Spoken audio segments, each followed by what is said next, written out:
Hi everybody, welcome to this week's Tuesday Talk. We're in another location and beautiful water view in the back here. This is close to downtown Victoria. So yeah, it's much cooler.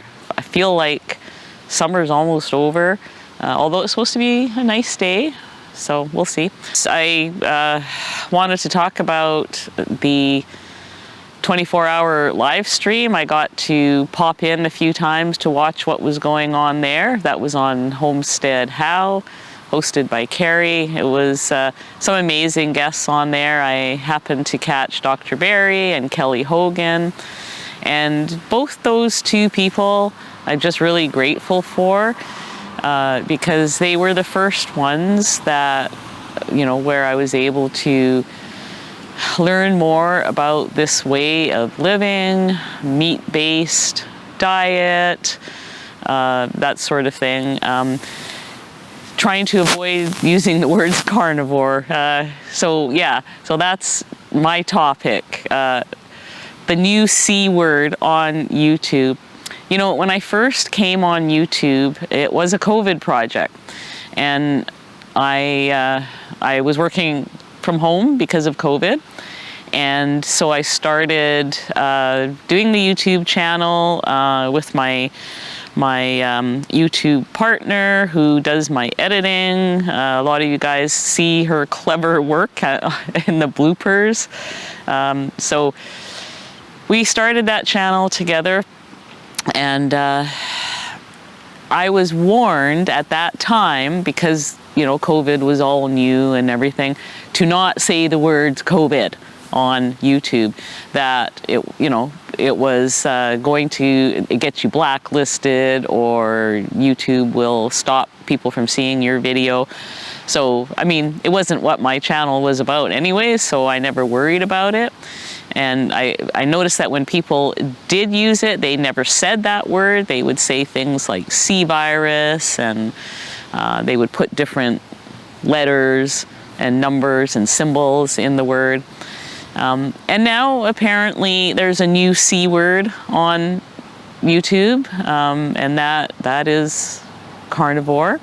Maybe it's getting to the point where we're not going to be allowed to say carnivore anymore. And I'm referring to Dr. Berg's video from the other day, where he says he's being censored by YouTube because he's not providing information that's in line with the recommendations of a certain body of, you know, health and wellness. But anyways, so it is of concern to me because, you know, you just never know when these things are going to hit you. And so, you know, I guess I'm going to have to maybe use some different words in my titles and descriptions. You guys have probably noticed I never use clickbait. I'm not a fan of clickbait. I know that I could probably get more views if I use it, but it just goes against the grain for me. I just can't do it.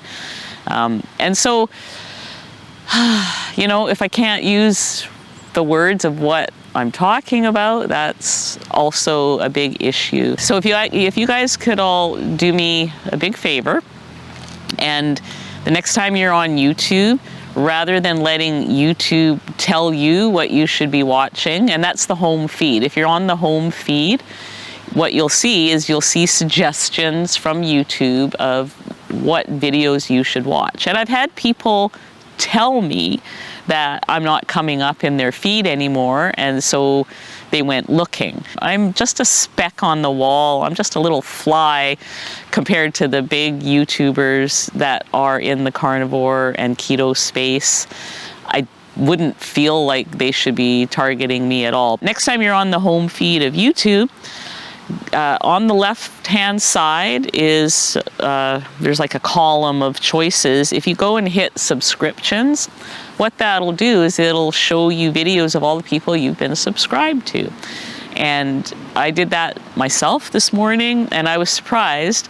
There was lots of content there that is content I want to see, which is keto and carnivore based, and the good stuff too, not the stuff where they tell you not to do it, the dangers of keto and carnivore, which is what they're showing now.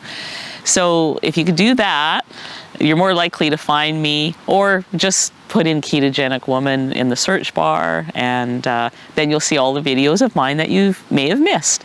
So that's kind of my thoughts for this week. I do want to end it on a positive note, though, and say how grateful I am for the likes of Kelly Hogan, Dr. Barry, Dr. Chafee, everyone out there, all the people who are putting out this kind of content, Dr. Baker, Steak and Butter Gal.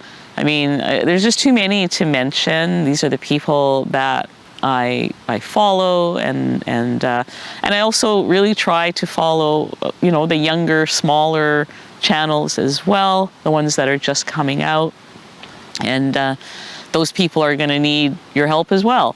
So if you subscribe to somebody like that, when you hit your subscription tab, instead of letting YouTube decide what you should see, you're going to see all those people and their content. And so I'd encourage you to do that. Anyways, I'm going to walk around a bit here and get some footage of what's here on the Dallas Street waterfront, and hope you guys enjoy it. Thanks. We'll see you next time.